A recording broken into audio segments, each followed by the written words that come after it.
I wouldn't say this is so much of a regret, but more so like something I don't use.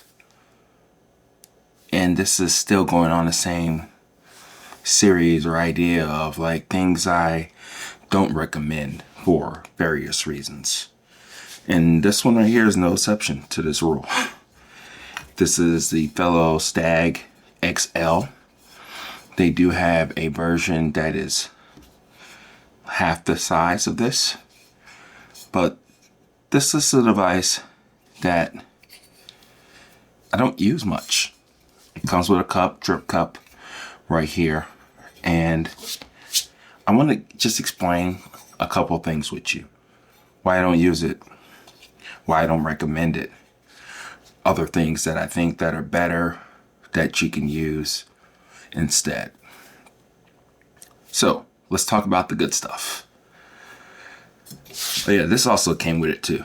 This is carafe. They have a bundle that you can get, and the bundle for this and this, they're $100, okay? Which you'll think that's pretty expensive, right? Fellow makes really nice products. Some of the products that I do like is the kettle. The grinder is really nice. And I probably have another thing or two from Fellow. I'm a fanboy, a secret fanboy, true and true. But we're gonna have to talk about the stuff that we don't like and why we don't like it. So it's really well made, as you can see right here.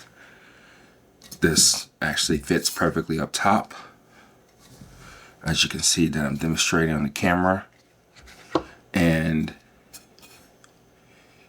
it works out pretty well.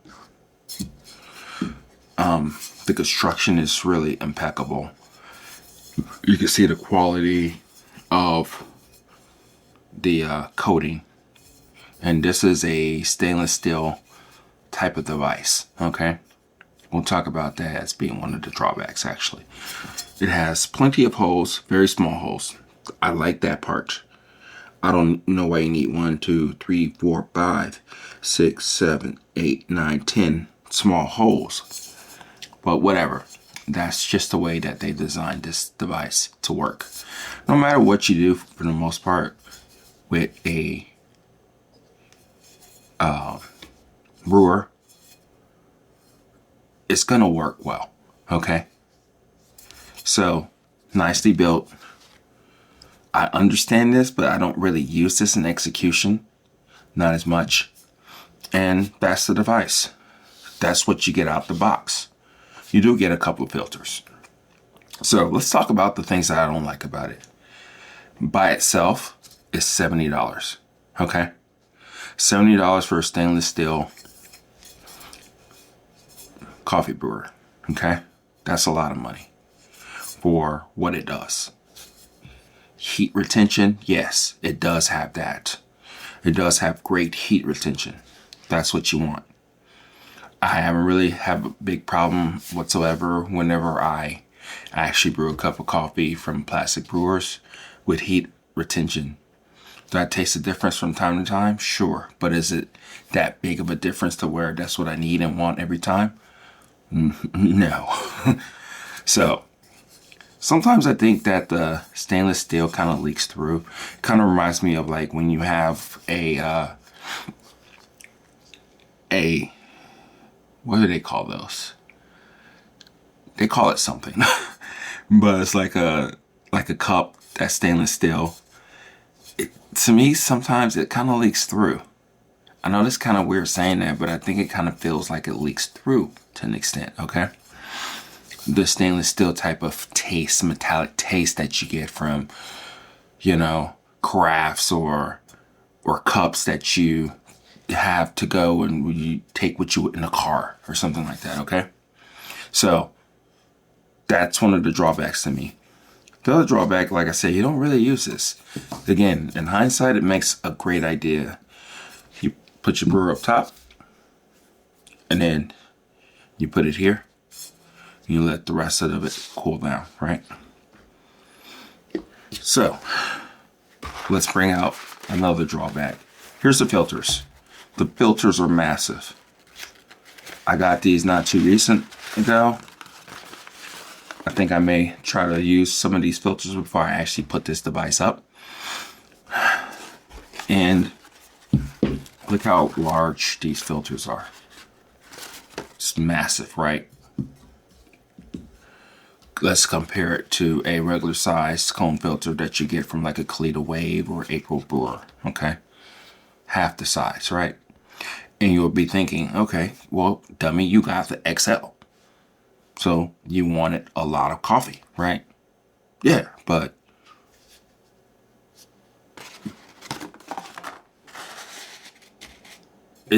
when you put it in a device, it doesn't make it seem that much bigger. See? It just kind of swallows it up. It's a kind of wacky type of design. Very concentrated. Kind of reminds me of the drill dripper, how more tight it is. Which I actually like in that dripper, but this one is kind of like a waste to me. You're probably putting in about the exact same amount if you want to go maximum with this particular filter on my left, your right. Right? So I don't really get it, right? So before we conclude, we're going to go ahead and make a cup. We're not going to really measure much. And then we're going to see how everything works out for us, okay? So, demonstration. Get some coffee. Put it in the bed. Put it in the bed. That's good enough. We'll just see how it tastes. Okay, see how tightly compacted that is. If that's your jam, that's your jam. Put it up top. I don't know if this is a fast brewer or whatnot. I don't think it matters as much, but it makes a cup of coffee, as you would expect from a coffee brewer, right? Okay. So, what do I recommend if it's not this brewer? Because again, this is $70. This is quite expensive, right? For a coffee brewer. And you're still using a paper filter. It's still very compact. You could put a decent amount of coffee in there. It's kind of wonky with the design when you actually put the coffee in there. Massive filters. These filters are kind of expensive. I think you get like 40 filters for like $11, $12, something like that. You know, if you from the Hario V60 people, you know, the way that you like to get your filters, you're essentially paying double for what you get. Okay, there we go. We're done. Look at that. And then you just put it here, and then you wash this off later. There's your cup of coffee. We'll taste that. Put this top like this. I don't like the spout.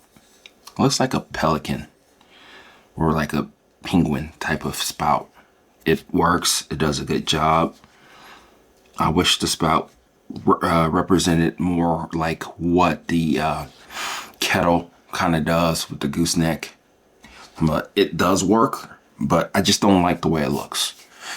And I can say that because Fellow is about function and form. So they care about the way their things look. This looks horrible to me. It just does. Did you see I didn't measure anything? Which is perfectly fine. We're just trying to taste the coffee. See what it tastes like. See if you get something different compared to other coffee brewers, right?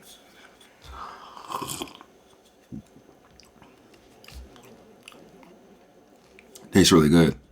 It could be the coffee. Could be the grinder. Who knows? It could actually be the coffee maker. So, if I don't recommend it, what do I recommend then? Hario V60, this is $10. The OXO brewer, this is $17, $18. You do get like a drip assist that they've made with it. It has a one pour thing that I believe this is one of the best designs I've seen. You can manipulate, control flow a lot better with this one. I'm sure you're wondering why I brought these two right here, and these are like cone-shaped type of filters, brewers. If you haven't done it already, just do it. It fits. It fits the Hario V60. $10. There you go. Here's your brewer. Okay.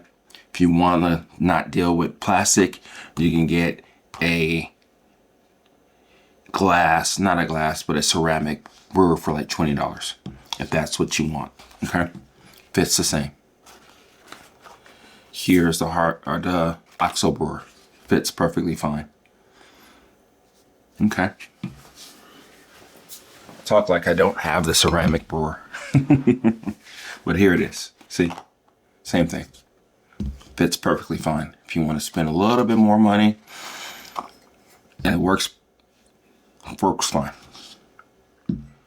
Sometimes when we buy things, we get really excited about the device, what it can do for us. We're thinking about the coffee quite a bit. We're thinking about how we can actually enjoy and love the coffee and all that good stuff, right? But it gets to the point to where you really get comfortable. You really start to relax. You really start to get back into your normal, usual routine. And then your old habits come back, which is perfectly fine. And that's what happened with me with this brewer, you know? I used it for a while. I used it when the filters ran out. Until the filters ran out, I enjoyed it. It works fine. There's no problems with the device. It's just expensive for what it can do. And there's better, cheaper alternatives out there that are more versatile, actually. You can't put a cone-shaped filter like you can in the Hario V60. You just have that one crazy funky paper that you could put in. I don't know if you can see that, but that bed looks horrible. It doesn't look even. There's paper, there's coffee grounds inside and between the ridges. So that's one of my hatred of the flatbed brewers. But they do make good coffee at the end of the day. That's all that matters, right? And if you can replicate that with something that's a third of the price or a tenth of the price, why wouldn't you? It works really well. All these other things work a lot better. So this is very expensive for what you get. And if you already have a Hario V60 and you're just wondering if you can get that cone-shaped type of taste, you can. Here's the brewer. Here's the filter. Here's the brewer. It works, okay? If you haven't tried this trick, try it. It works really well. And I think that you're going to be in a better place when you actually go about drinking your cup of coffee, understanding your cup of coffee. And I think the biggest takeaway is that you won't be really missing anything. You really won't. There's no FOMO here. And if I can help save you there, I think I've done my job. You know, even if you got the smaller one, okay, it's like $10 cheaper. And it probably holds just a little bit less coffee, especially compared to these other brewers that I've showed and demonstrated for you with the flatbed filters, okay? So this is OK at Everyday Beans signing off. Let me know what you think. Like I said, this coffee's spectacular. It tastes really good. Didn't even measure anything out. Probably put a little bit more water because it's a little too strong for me right now. I'm going to finish it up. So this is OK at Everyday Beans signing off. I'll talk to you later. Bye.